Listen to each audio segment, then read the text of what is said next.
welcome to our webinar on transitioning from the career you thought you wanted to the life you actually want to lead. So I was in marketing for 22 years. I finally made the break from my full-time role at the end of 22. And in the last 12 months of my role, I just had this sinking feeling that something wasn't quite right.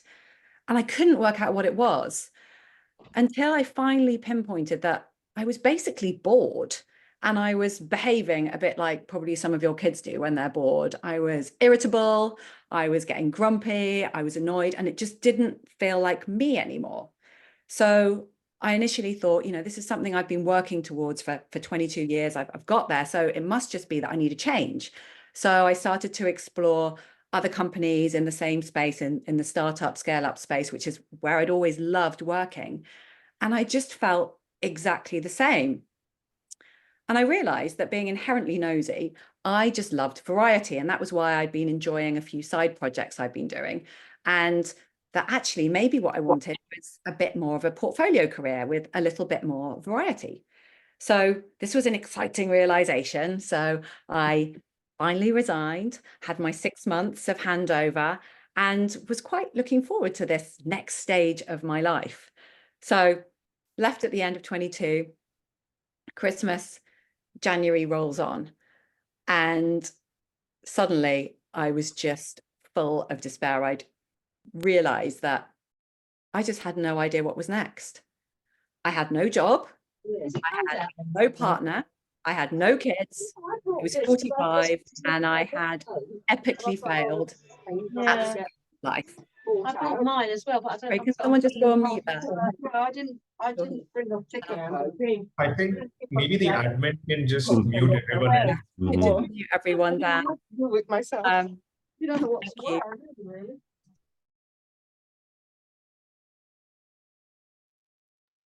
Sorry, Nicola, I muted everyone. Mute myself. You. There you go. So I had no job, no partner, no kids. And according to the script of life, I was a total disaster. I was clearly going to be broke and on the scrap heap. And I just had no idea what to do. But I'm very action oriented. So I then decided to fling myself into finding the next thing. So I basically turned into this whirling dervish of busy nonsense. I was looking at project management courses. I was going to train as a Pilates instructor. I was going to do spin teaching. I was maybe going to go back into CMO role. I trained as a barista for half a day. So I had a job lined up in a cafe. I had a job in my local pub. I very nearly took a job which was pretty similar to what I'd been doing before, but for basically half the salary, and just went into a complete panic. And then at some point in January, a friend of mine said, why don't you come to ecstatic dance? And I'd never done this before. And I was like, okay, it's important to get out of your comfort zone. Let's go and do that. And halfway through the guy leading the session said, what is it you really want? And the word that kept coming up to me was space. I just need some space. I do not need to decide what's next in the next 48 hours, which was basically the pressure I was putting on myself. And since then, I've been on quite a journey. I'm a marketeer, so I've been running a lot of experiments, and it's definitely been a bumpy road, and I'm still very much on that journey. But I now have a very, very different career to what I thought I was going to have. And looking back in January to any of the things I thought I was going to be doing back then, I coach, I run 3 communities, I do some advisory and recruitment work, all with people that I didn't even know 2 years ago. And it's definitely not perfect, but I do smile every time I think about it and I talk about it, which I think is a good sign. And I definitely wouldn't be here if I hadn't had the support of Dan and Ben, who so kindly have helped me on this journey. And I think back to January where I wrote a LinkedIn post, and Dan, who I hadn't spoken to for 9 years, and I had him on this pedestal, he was this amazing founder, sent me a message saying, do you want to chat? And I thought, oh, why would he want to talk to me? But I thought, well, he's offered. So we had a conversation, and that's really where it all began. So I would love to now introduce you to Dan and Ben and hear their stories too. So Dan, tell us about you. Hi everybody. It's just so awesome to have so many people. We thought we would get like 20 people, and it's completely awesome that there are so many of you. So yeah, I mean, to my background is I was a writer originally, and but then I say I accidentally started a company. I accidentally started a publishing business called Unbound, and I ran it for 12 years.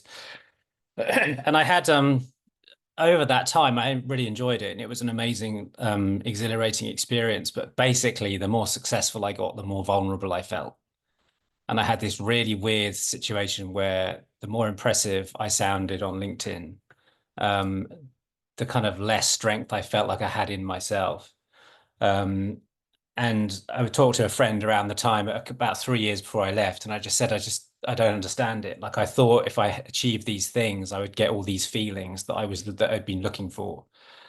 And none of the things I was doing, I mean, not to say they weren't meaningful, but I didn't get that feeling. And I think that feeling I wanted was a kind of sort of catharsis, sense of being okay, being good enough. That finally that voice would go quiet in my head that told me that, I wasn't going to amount to anything. And I thought if I kept achieving, I would finally silence that voice. But what happened is the kind of more success I got on paper, the less successful I felt in myself. And he said to me, "Oh, it sounds like you're coming first in someone else's race." And that was a really important moment for me, because I had this sudden realization that I'd been kind of not performing, but I'd been pursuing things that weren't really me. Um, and so I knew I wanted to leave, which was very weird because it was my own business. I mean, people start businesses because they want to be free to do their own thing. And the thing I'd built turned out to be making me feel ill. We had venture capital investors, and it was very stressful. And so I knew I wanted to do something else, but I have 4 children. I had a mortgage. I had huge financial pressures on me. So it just felt incredibly self-indulgent to leave. It felt like what I really wanted to do was leave and write a novel, which was like literally it felt like the most absurd thing you could say, the most self-indulgent, unrealistic thing you could do. But that is actually what I ended up doing. It took me 3 years of planning to get myself into a financial space. And one of the key things with the second journey is understanding who you are and what you need to feel secure enough to make a big change. And for me, it was money. I just knew I needed at least a year's money, maybe 18 months worth of money, so we could pay the bills and I had time to figure out what I was going to do next. And that basically gave me the time I needed. But after I left the business, I basically took a sabbatical, which was just a word I used to say I need a year to have a nervous breakdown. I just need to buy myself enough time to be able to collapse if I need to. But I'm going to tell everyone it's a sabbatical because I'm worried about reputational risk. And sabbatical is an amazing word because it basically means people leave you alone and they look at you like with immense jealousy, like you've cracked life and you've managed to figure out how to have a year off. I mean, I was parenting 4 children, so it wasn't like I was sat on my backside. But it just gave me that space where I didn't have to earn any money. And it was around this time that someone told me about the concept of Carl Jung's concept of 2 adulthoods, which has informed the work that Nicola and Ben and I are doing around the second journey. And in it, I discovered his theory, which was that we all have a first adulthood where we basically go out and head off into the world trying to achieve definitions of success, meaning, and contentment that we accepted when we were young. And we absorb those definitions without questioning them because they come from our family, our culture, the country. And essentially what happens in your first journey is you set yourself the task of achieving those things. And then when you achieve them, you discover that they don't feel the way you thought they were going to feel. And that's when the second journey happens. And the second journey is when you have to decide for yourself what your definitions of success, meaning, and contentment are. And your second journey is the life you spend figuring out what those things are and then living a life in alignment with those things. And when I discovered that, I just felt so much better. And it made me think that the midlife crisis is not a midlife crisis. It's not a negative thing. It's a positive thing. And it's a chance to live the life you always wanted to live. But there's no support and there's no bridge between those two phases of your life. And what we're trying to do is create that bridge, trying to help bring people from one stage to the next. And there's no finish line. We're not here saying we've cracked it. We're here saying we're different phases of our own journeys. I'm 2.5 years in. Ben's more like 7. Nicola's more like just a couple of years in now. and it's a constant evolution, but we just wanted to share what we've learned, because I couldn't find anything when I did it, and I just basically felt like a failure, and everyone around me thought I'd lost my mind. But I had never felt more sane. So it was a case of, how do you juggle those feelings and those motivations? Ben, tell us about your 7-year journey. Oh, yeah. Thank you very much. And lovely to see everybody here. Thank you so much for taking time and being with us. I will just pick up on where Dan was saying around the kind of expectations and the things and the structures that are around us. Because I guess mine started off when I was really young, because I had a huge family that were all bigger than me. And I knew from a very early age that I was going to go to university, I was going to do these things, I was going to get a job, and I had everything planned out. So by the time I was 32, I was married with family and a house and all those things, which you go, oh, that's just what we're working towards. And I kind of just was basing my life on my values at the time of when I was about 16. And that decision, when you have to make a decision of where you're going, what are you going to study? What are you going to do? What direction are you going to take in life? Because my role models, let's say our generation above, my family, my parents did exactly the same work for all of their lives. My dad was a pilot, and he did that all of his life. From the day he started working to the day he finished working, he was a pilot. And that was it. It was about finding one way. And that meant you had to take a path and go with it. And at 16, I said I liked people, I liked art, and I liked buying stuff. And so I went into fashion, and I went to a good university. I traveled with my work. However, at 27, when I was probably 5 or 6 years into it, I was already changing the person I was and the things that I liked. And seeing the industry from the inside and seeing the demand it created in everybody else, this kind of demand of, you need this, and people would there go, yes, I need more of this. I just wasn't aligning with it. And slowly, I didn't know where I was going, but at about 27, 28, I thought, I don't want to be here anymore. And then it's like, well, what do you do? And at that point, and we'll come to this a bit later, just everybody else seems to be clicking into gear. And I just had to keep looking for values. And it has been an iterative process ever since. I've used this kind of analogy of a kind of a lock that has got multiple numbers, and slowly each time this kind of it changes, I seem to get slightly closer to that kind of perfect combination for it all to unlock. I'm now based out here in Germany. And again, just being in a space where what I thought I wanted was not what I wanted, not where I am now at 40. And I just feel like I'm in a space that, well, using that word, that space where there's so much opportunity in the future. I now have the tools and the skills I need, that if life throws me another curveball, or if what I'm doing right now isn't what I want to be doing, I know how to navigate it. And having that kind of internal validation of who I am and what I'm doing, and also the trust and the confidence and the belief to know that at the end, this is going to work out all right, fills me with so much positivity and confidence that it doesn't really matter where the journey goes. It's incredibly interesting. And it's almost exciting to know where I don't know where I'm going, to kind of forge into the darkness. So that's me. Thanks, Ben. I think it's so important what you talk about with the internal validation, because I think one of my biggest fears, and the thing I got most caught up in the dreadful January, was that external validation. I was obsessed with what other people were thinking. Dan, you alluded to, using the word sabbatical. And when people said, well, what are you doing? I would literally spend 10 minutes trying to explain myself and try and offset anything that I thought they might be thinking. And I realize now that actually they were just asking perfectly polite questions, and I was interpreting it in my head in a totally different way. So they would say, so what are you going to do next? And in my head, they were saying, well, what on earth have you done? What a complete failure. And what on earth are you going to do next? In a very negative way. And so much of how I was interpreting it was just entirely in me versus what they were actually asking about. And I realized, coming back to using keywords to help explain what you were doing, Dan talked about sabbatical. I started to just say, I'm just doing some experiments. And actually, by saying that, it led into much more interesting conversations. Oh, what sort of thing? And I would chuck out a couple of things. Oh, I might do a bit of traveling. I'm just exploring some community stuff. Oh, okay. And then we'd start to have this really interesting conversation versus me boring them to tears for 10 minutes with this whole big piece around how I wasn't burnt out and how it wasn't that I didn't love marketing and how the last company had been great and blah, blah, blah. Now, Dan, you were a founder.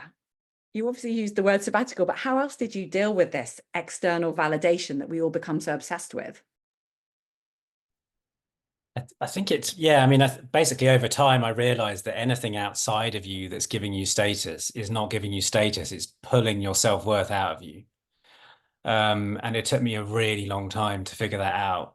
And when I left, I mean, losing, makes me sound so pathetic, but losing CEO after my name felt really, really frightening. I'd sort of gone out into the world and that was my badge. It was my armor. It was the thing that, it was the shorthand that meant people would take me seriously and listen to me. You know, I went from being the most important person in most rooms I was in to being a stay-at-home parent and discovering that basically you have a role that no one gives you any respect for. The country, you know, the government, no one respects stay-at-home parents. So I sort of had this kind of crashing realization, I suppose, that I'd gone from being the top of the tree to the bottom. But then something interesting started to happen, and I started to do things that gave me what I call internal validation. And whereas external validation is draining you, internal validation nourishes you. So I started to focus on meaning, and I became really, really focused on things that were meaningful. Because meaningful things became nourishing. So I did some volunteering. I've been teaching in prison. I've volunteered to the committee of my 3-year-old's preschool. I started to do things because they were meaningful, not because they were going to feed my ego. And I started to feel nourished, and I started to change the way I saw things. And that taught me essentially that the external validation, all the things I thought were giving me status, that's why they were making me weaker. And I think it's the collective act of us all thinking external symbols and job titles give us status. It's the collective act of doing that is confusing everybody. I mean, just to give you one example, but when I was at Unbound, my then 4-year-old wouldn't let me read bedtime stories because he didn't see me. And now I do them most nights. And the other day, Ted, my 7-year-old, said to me, "Oh, Daddy, I've worked out what you are. You're like everyone's slave." Now, part of me takes that really painfully, right? There's one way of interpreting that as being really painful, but there's actually an incredibly beautiful thing in it, which is that he takes me for granted. It never occurs to him that I won't be there. He's got so used to me being there day in, day out, doing all the stuff. And that makes me incredibly emotional, and that is meaningful. And for me, that's what it's been. I mean, I still have to earn money. I still have to, you know, do the things that we all have to do, but making that my priority is what's changed my life. And that's where my second journey is taking me. And it's not an end, it's not a destination. It's a kind of process of pursuing different things. But my biggest fear was that when I left, that I would be the same kid that did badly at school, that had a bit of a mental breakdown in my late 20s. I was agoraphobic for a year and I couldn't get a job, and I don't have any qualifications, don't have a degree. I thought when I left Unbound, I was just going to be that kid again. And one of the big learnings is that that's not true. Like your point about training as a barista, I had this daydream about being a postman, which is not to belittle the job of a postman, but I have a friend who's a postman and he does the school run every day, and you know, he moans about a lot of things, but I was like, I could do that instead. And that's a real problem when you're thinking of changing. You think that if you leave, you'll go back to where you were, and you're not giving yourself credit for how you've evolved in the time since. And what I've discovered is that I know loads and I have tons of experience, which is the one thing everybody wants. They say everyone wants youth and all that, but what they really want is experience and wisdom. And I have lots of that in the business context. So I'm now helping businesses leveraging that knowledge. But it is frightening. But for me, the path of fear has been how I've learned. And the more frightening it is, I've sort of gone in that direction. And that's when the meaning has come. And then the meaning becomes the path I'm walking. And so it's sort of, you basically have to move. You have to act for it to happen. And once you act, things do start to happen. Yeah, the universe does provide. But I do love your new job title, Dan. Everyone's slave. Brilliant to put on an event. But I would never have had that insight before. And I think that's the other thing, giving your heads, but like I used to say, Unbound was like a prism I was living my life through. And it affected every relationship, every conversation. I was experiencing my whole life through my job. Even consciously, I knew I was doing it, but I couldn't help it because it was so all-encompassing. And taking that prism off, which is why you kind of need to leave what you are doing to have any chance of figuring out what's next. It's really hard to see it when you're in the mindset of what you're doing originally. So, but there are practical steps you need to take so that you can do that. I totally get that, and that's really important. But as a kind of principle, leaving is what gives you the mindset to know what you're going to do and how to figure out what you're going to do.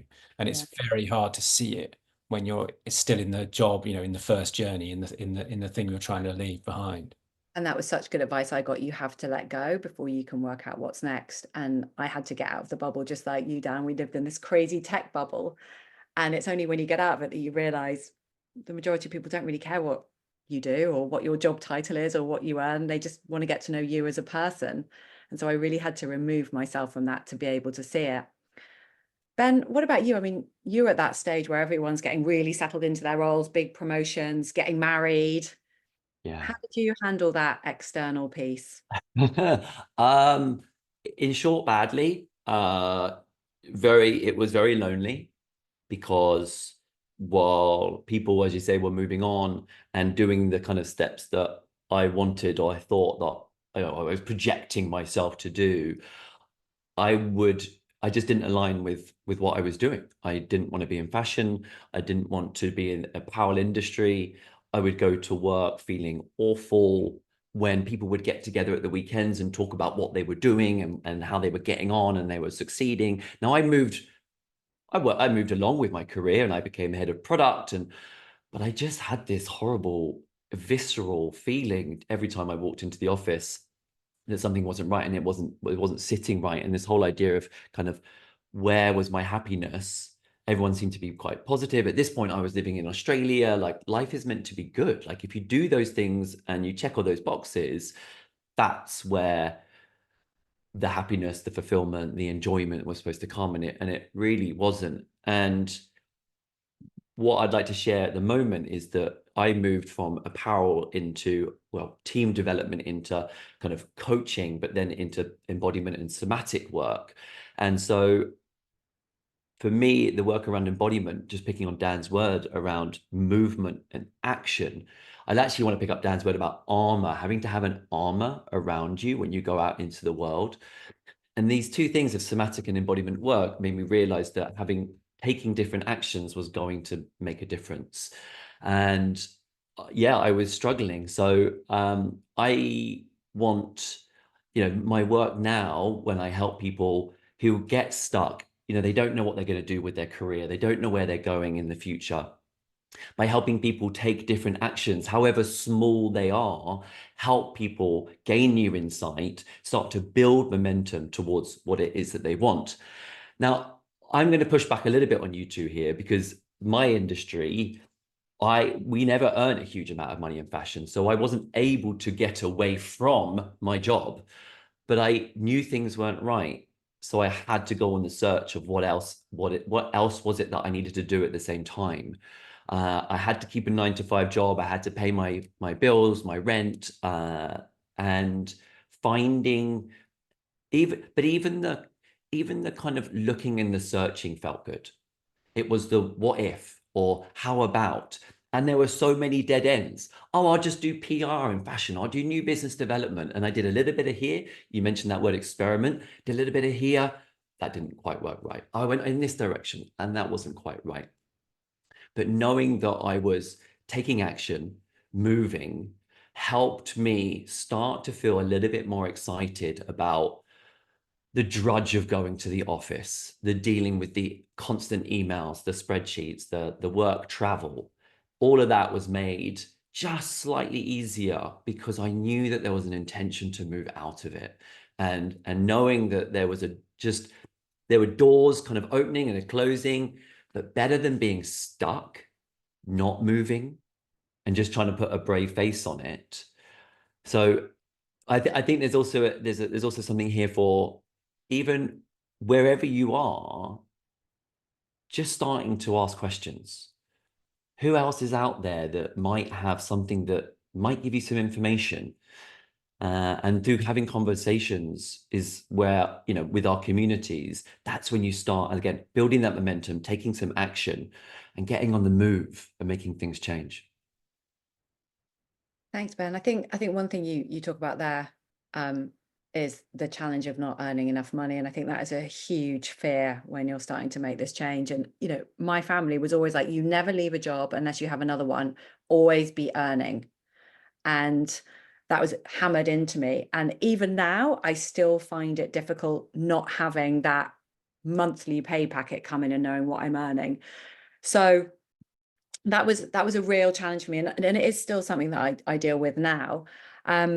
One of the most valuable things that I did was actually I borrowed my mum's financial advisor, and we worked through what I actually needed to earn to have the life I wanted. And it wasn't nearly as much as I thought I needed to, which really helped. But it did mean that I very nearly jumped into, as I said, the first kind of full-time role, because I was like, oh, what if this doesn't happen? And it's really hard to have trust that you will get there. And I was lucky enough that I had some savings that I could use if I needed to. And I had one of my dream opportunities pop up after 6 months, which gave me enough of a stability to have some steady income coming in. But I don't have kids, so I'm in a very different space to many of you. Dan, how on earth did you handle this with 4? Well, it was negative and positive. So like the negative is obviously you feel even more self-indulgent and you feel even more like a failure because you should have I had a conversation with my son Wilf when he went to university and I couldn't afford to give him loads of money. And I felt terrible. I felt awful. But at the same time, I talked to him about it. I said, look, I feel terrible. You shouldn't be getting into debt. I should have been successful enough to stop that happening. I should be able to pay for your fees for you. And, you know, he's a wonderful boy and we had a good conversation about it. And in the course of that conversation, I figured out actually that all of the things I most value in myself is that everything I've got myself, which isn't to say I haven't had help, but I mean, I was never given anything. I don't want to generalize, but I'm surrounded by a lot of people who have a huge amount of money, whose kids have been given an awful lot and won't know what that feels like.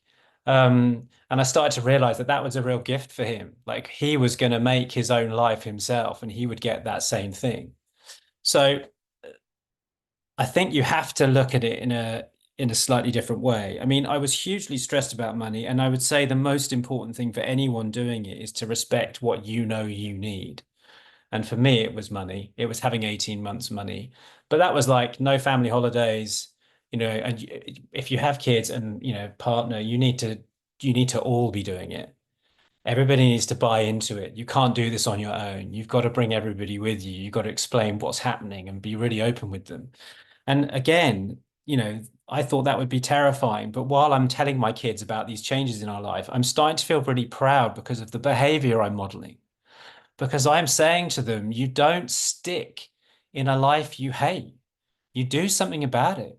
And I want them to know that, right? I want them to think that they can do something and decide it's the wrong thing and change and not have that terror of change. So yes, it was worrying, but I also got a huge benefit from it. And it really helped me because I felt proud of what I was doing and I was very vocal with them. And some people would say you shouldn't tell your kids about that kind of thing. But my view has always been that problems come when they know there's a problem. If you don't tell them, they just don't know what it is. they know there's a problem and it can mess everything up.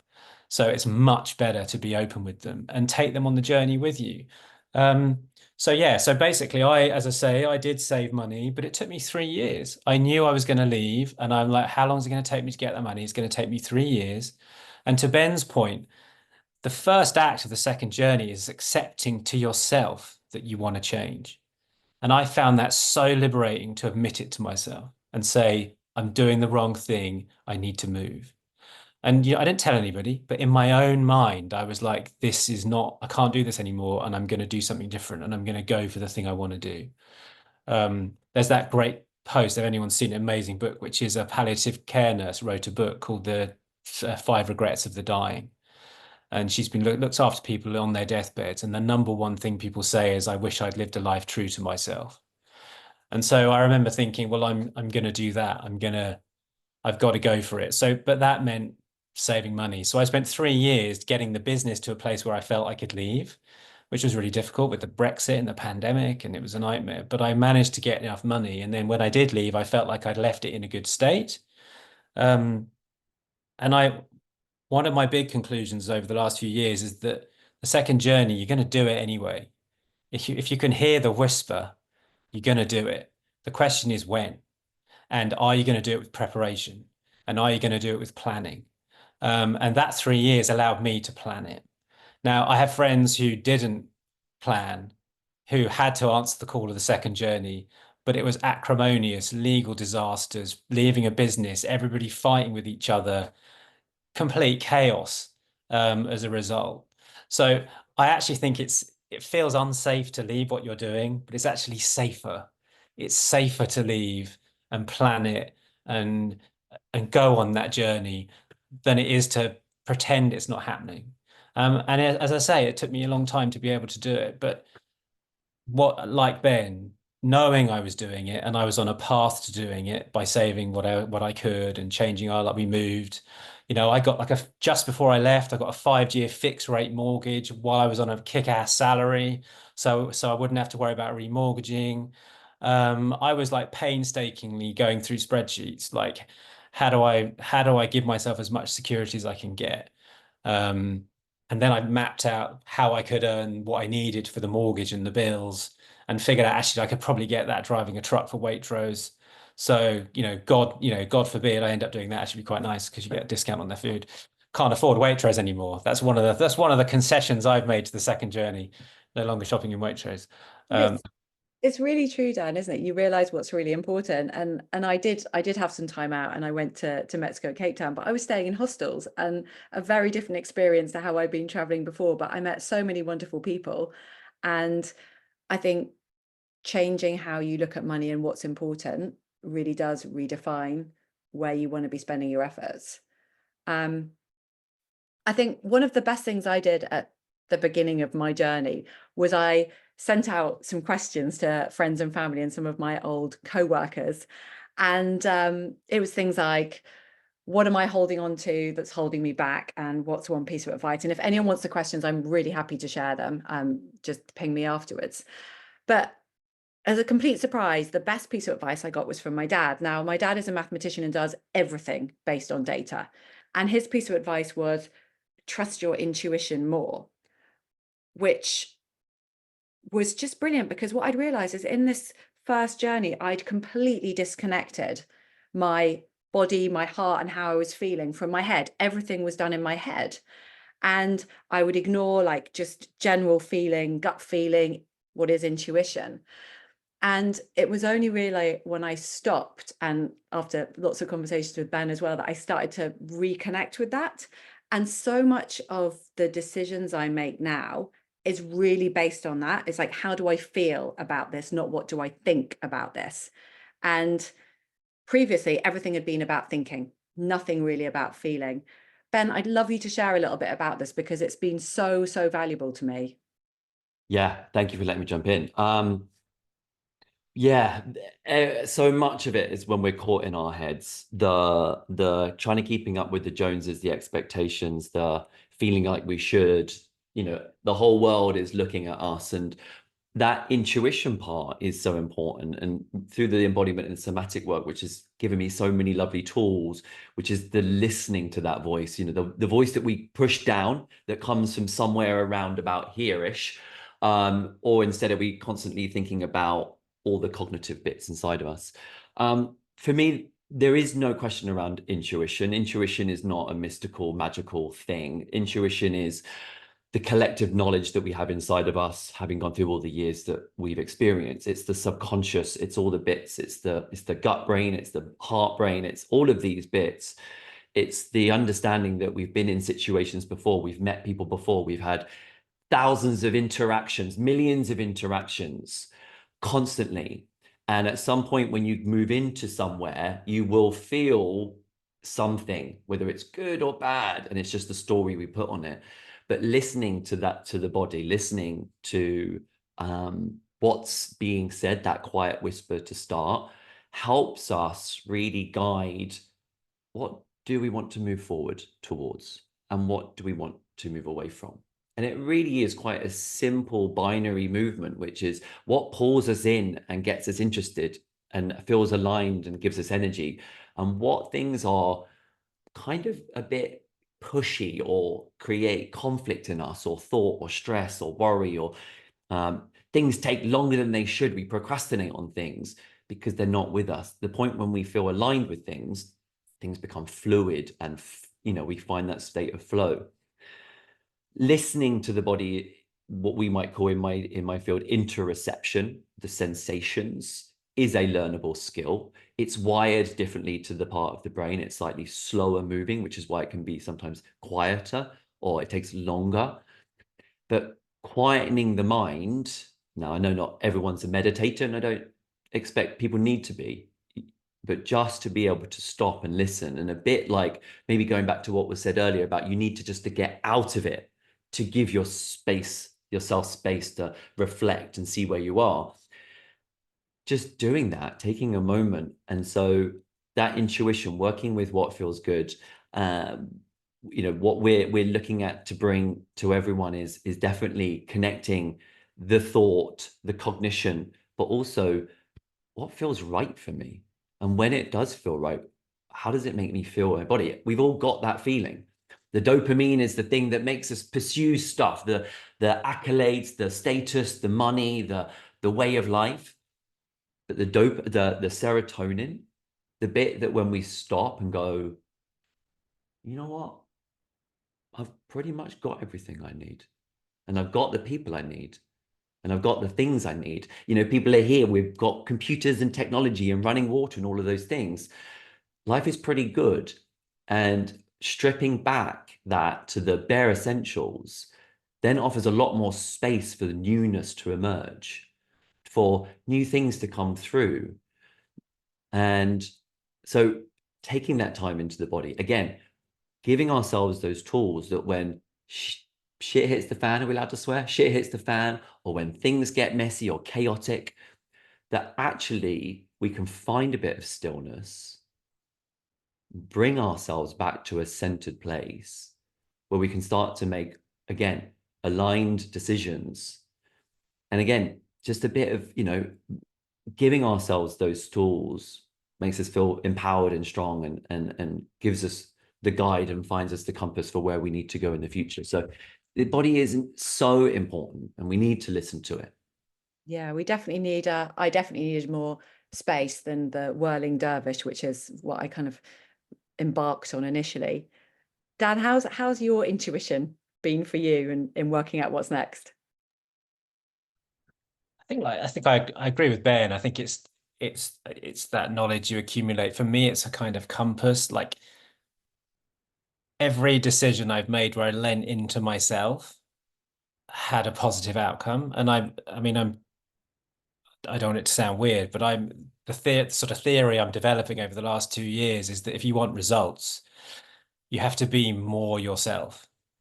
And the way I sort of see it is in terms of earning money, but not just that, but in terms of the meaning that I was talking about earlier on, is that I sort of feel like people are looking for you as an individual. They're looking for your skills and the unique way in which you do what you do. but they can't find you if you're not showing up as you.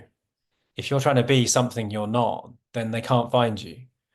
So the kind of predictable success, reliable success comes from being happier in your own skin and being and listening to who you are. And I think that's the process you go on where, we're taught to ignore those things. We're told it's self-indulgent or navel gazing or whatever it is. But I think we all have a unique way of looking at the world and being in the world. And for me, the second journey is about that. It's about how do I be more Dan? And I've had lots of actual examples. Like years ago, I wrote a book about driving across England in a 1957 electric milk float for Radio 4, and we did a book. And one day I found a video that we were on MTV when we were doing it. And I found a video of us on MTV and I put it on LinkedIn, which is a completely mad thing to do. It's a completely wrong place to put something like that. And I got like a £5,000 piece of work from somebody off the back of it going, I've been looking at you for a while, but when I saw your thing about a milk float, I fucking want that guy to help me run my business. And it's like, so like showing more of who I was made me more attractive to that person. And that's kind of what I've learned. So I'm trying to figure out, ongoing what it means to be an authentic version of me, and I'm trying it in different ways, and I succeed and I fail. But the way I look at it is it's about solving the right problems, not the wrong problems. And the wrong problem is a problem where if you solve it, it doesn't make any existential difference to your life. So, you might do really well at work or something might happen, but if it doesn't affect your life in the long term in a positive way, you're solving the wrong problems. The right problems are, how do I earn money doing something that's authentic to me? That is the right problem to be spending your time looking at, because if you figure it out, it has a massively positive effect on your life. So what I try and do now is just always try and make sure I'm trying to solve the right problems, not the wrong problems. And intuition is like my compass that helps me do that. But what about you, Nicola, too? Because it's really I know you've had similar things where stuff's appeared out of nowhere, but it's because of similar. And I think this brings me on to like the last, I know we're running out of time. This has gone so fast. And if anyone's got questions, please pop them in chat and we'll try and have a few minutes at the end to discuss them. But one thing I wanted to share and also to ask you guys was the best and worst advice you've had, because I'm sure you've all found that as you start to think about doing other things, you'll just be inundated in so much advice. So outside of my dad, the best advice I got back in January, and I put this on my LinkedIn post because at the time I was so dismissive, I actually rolled my eyes at this, was the universe will provide. And I was like, what a load of mumbo jumbo. And the worst advice I got was, well, now you're not earning, you need to stop doing stuff for free. If anyone wants your time, you've got to charge for it. And my intuition said, that does not feel right. I do not like that. So I ignored that advice. And I tried to ignore the universe will provide as well, because I didn't agree with that. And the best thing I've done is do stuff for free, because so many wonderful opportunities have appeared off the back of that. And it could be someone that I've never met before saying, can I have a half-hour call about this subject? Yeah. And sometimes it's just a lovely call and it's a great connection. And other times it's led on to some work for a friend of mine or an opportunity for me. And you just never know where these things are going to come from. As I said, I would never have dreamed that I would be doing any of the things I'm doing now 18 months ago. One of my favorite things I do is run a CMO community with James, who I think might be here, who was my arch rival at my tutor. We didn't speak because we had the same roles in two competitive companies. And we were talking about this yesterday, and it was so interesting because one thing that I've always been quite interested in is just doing a podcast, and I've never got beyond that. And just as we got off our call talking about this webinar, I got a message saying, would you be interested in co-hosting a podcast with somebody that I'd met because I was hosting a dinner for free? So you just don't know what's going to happen next. And I think enabling yourself to be open to these by having all of these wonderful conversations is really important. Ben, your best and worst advice. Oh, worst is difficult. I think for me, it kind of got pointed to earlier, which is, or what I've seen most is around the community. it's around, this feels like a very, very difficult or lonely path. And the more that you reach out to people, the more you tell people, the more that you share or you talk about it, as Dan said, and you take people along with the journey, the more people are willing to help you. And that's such a deeply safe place to be held, is with the people around you and the people that care for you, that will take care of you, and also start to kind of, you know, who's around and who do I know and who can I contact with. The advice, I think, for me is there's no learning out inside the comfort zone. And talking about things that we thought we would never do. As the youngest of 6 boys that never had a voice at the table, that now does standing on the stage in front of hundreds of people, doing speaking, communication training, and also emceeing, moderating, and TEDx's. Even 5 years ago, I never even thought I would get there. And it has just been this iterative process of just one after the other. And all of a sudden you're here. Oh, okay. So that kind of, you just have to keep pushing, and everything that feels like there's an excited energy when you know that you're aligned with it, but there's still a like, oh my God, I can't believe I'm going to do that. And pushing through that door, there's freedom through there. As far as bad advice, I don't know if there is, I don't know if I've had anyone giving me advice. Dan, have you got some bad advice in your time? Well, just people telling me to like get a grip, and just, you know, suffering is virtue. Don't be so self-indulgent. What do you think this is? You know, life's tough. Put up with it. Like I left my business after 12 years when it was finally profitable, and everyone's like, why the fuck are you going now? Like, you've literally done the really hard thing. And it's like, I am way out of here. So yeah, I think other people's fear. Like years ago, I gave up drinking, and the hardest thing about not drinking is the look on someone's face when you tell them you're not drinking, and they just can't handle it because of what you're saying about them. And, you know, very often it's, you know, you're not saying anything negative about them, but they can't help but take it personally. So when you say, oh, I'm stopping the thing I don't like doing to go for the thing I really care about, and I'm going to try and find out who I really am, people are terrified of that, because they want to do it too, but they would never have the nerve. So I think other people is like the best advice and the worst advice, right? So you've got to be able to identify when someone's trying to give you their fear. Best advice I had was probably my friend Hillary, who said, well, he said to me, you need 6 months to fall apart and 6 months to pull yourself back together again. And it wasn't quite like that for me, but space. And I know that's a luxury, and that means money, and I know that's difficult. But that was by far the best thing I did, was just to give myself space. And over time, I kind of understood that it wasn't a finish line. Very often, when I started the second journey, I thought it was a more intuitive way of achieving the goals of the first. Oh, I'm going to be really canny now. I'm going to just go for what I care about and become rich that way. I think over time I figured out that that's not how it goes. But it's the meaning. It's pursuing things that give you meaning, that make you feel those things that you thought you would feel, by achieving goals. The journey. We should definitely have questions. Yes, we've got sort of 5-6 minutes for questions. So I know one that's come up from John, which is, you all look so young. I'm in my early 50s. What's your advice for a slightly older person wanting to make this drastic change? So thank you so much for saying that, but I'm definitely not that young. I'm 46. I'm 49. Yeah. And Dan, you talked earlier about how we devalue experience, and actually how that is what so many businesses are really looking for. Yeah, I mean, it's the meaning thing. So like AI, everyone's wetting themselves about AI, but AI has no meaning. It's literally meaningless. It doesn't know what it's doing.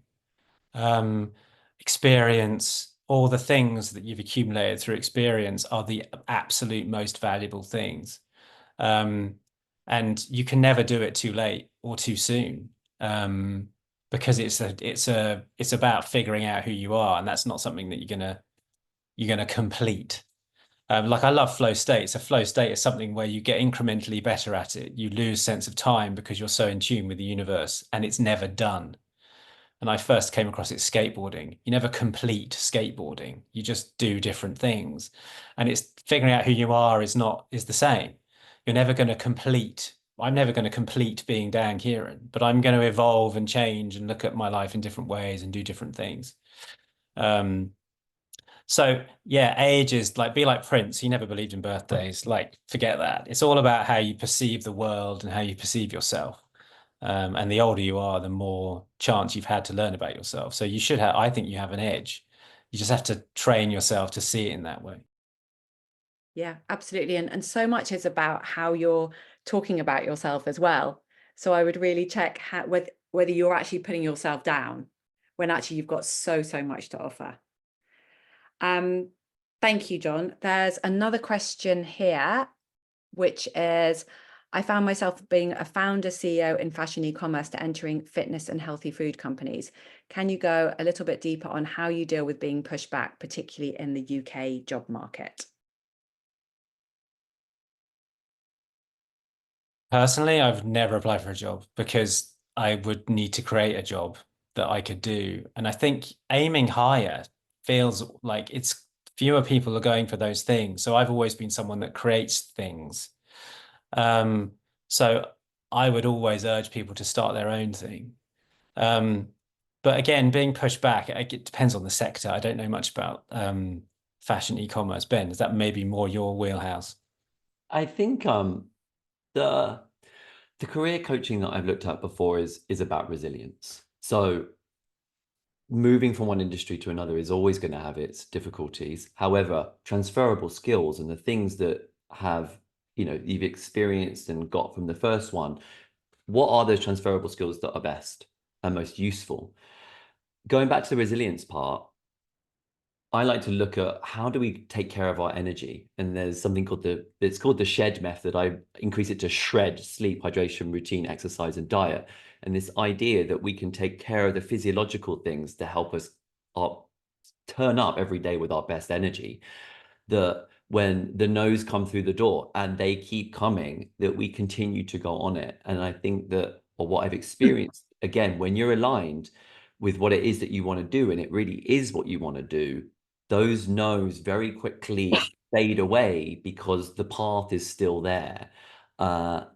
So keeping resilient, looking after yourself, making sure that you are turning up every day in the best space that you possibly can. And then, of course, yes, there's tweaks to the transferable skills and the CVs and all those bits, but that resilience to keep on going. And I think when it's really aligned, you just keep going through, but taking care of yourself is really important. I think one thing for me is to take the pressure off yourself, and I'm going to use it again, I'm afraid, but that's why I always think of everything as an experiment. Because if you go into a role and say, I'm going to experiment and see what happens here, and then if it isn't quite right, take on the feedback and say, well, that was a great learning process. What have I learned from this? And how am I going to take that forward? I think if we go in thinking, my God, this is the be all and end all, it puts so much pressure on ourselves. And then we're not necessarily authentic because we're trying to fit into what we think they want versus what we want. And that comes across. We've just got a couple of minutes left. There's been a lot of book chat here. So I just wondered what your favorite books that have really supported you on this journey. I've shared mine, which the two that I loved were The Pathless Path and 4,000 Weeks, which are two that I've recommended so many times. Ben, any recommendations? Yeah, indeed. The first thing that comes to mind is the courage to be disliked. And it is a dialogue between a young disciple, a listener, and a wise sage. And it happens over 5 nights. And it's just this idea of letting go of the external validation to come really back to ourselves, to forge a very strong sense of self of value, self of reason. And without that, and with that, being able to really let other things just pass us by. And then the other one is I guess when I say talk to that is the Tao Chi, which is just about life is a river and it just flows. And the more that you fight against the flow, the more pain, struggle, stress, and ill health that we have. So again, this is kind of leading back to that intuition of like, life is going to take us on a path, on a journey, and you just have to go with it. And going with the flow, well, we all know what it feels like to go with the river. Like, it just feels so good. Those two. Dan? So the big one for me was James Hollis, Misery and Mean. It's called The Middle Passage, Misery and Meaning in Midlife. Like, worst book title ever, but totally amazing. I actually interviewed him afterwards. I read it and I interviewed him, and he's like in his 90s now, and he lives in an old people's home in Washington, DC. And he gave me the best advice ever. And he said, the thing about, I mean, he calls it second adulthood. We call it the second journey. He said the thing about the first journey is you can't help but get it wrong. Getting the first journey wrong is getting it right. Because it's only by fucking up the first journey that you have any chance of getting the perspective you need to figure out what the second should be. And that gave me the permission to not see what I'd done as a failure, which I don't see what I've done as a failure, but to see it as the path I needed to take to get the perspective I needed to figure out what I would become. And it's the sort of synthesis of who you are at heart and what you learn by trying to hide it. Like, that's the things you have to bring together to figure out where you're going. So don't look at what you've done as going wrong. It was just the thing you needed to do to figure out what's next. And the second one, Thomas has put it in, The Untethered Soul by Michael Singer. Very few books have completely made me live differently, and that has. And the other one, of course, is Eckhart Tolle's Power of Now. Like, whenever I get wobbles, I go and watch Eckhart Tolle videos on YouTube. It always makes me feel better. I think it's but yeah, Untethered Soul. I remember sending that to Ben, and it's it makes you inhabit your consciousness differently, which is, I guess, what the second journey is all about. It's 2:00. That's gone so fast. It feels like a whole world away. When I was chatting to the guys this morning, absolutely terrified, saying I can't do this. Thank you so much, everyone, for joining, and also for everything you've shared in chat. I really hope you've all made some great connections as well here. We're going to follow up with some of the books that have been mentioned. I'll try and pull the ones out from the chat as well, and a really short survey, because we want to make sure that you continue to feel supported on this journey, whether it be through us or through this broader network. And we want to make sure there is a space for us all to come together and talk. So we'd really, really appreciate it if you could just take 5 minutes to fill that out, and then we'll be following up in September. We're giving you August off with some more opportunities to work more on this space. And if you have any questions, always reach out to Dan, Ben, or me on LinkedIn. We're always there, just like they both were for me. So thank you so much. I'm feeling really quite overwhelmed now, so I think I need to go and sit in a dark room. Yeah, we hope to see you all soon. Thanks so much, everyone. Thanks for coming. See you soon. Thank you. Thanks, guys. Thank you. Have a great afternoon.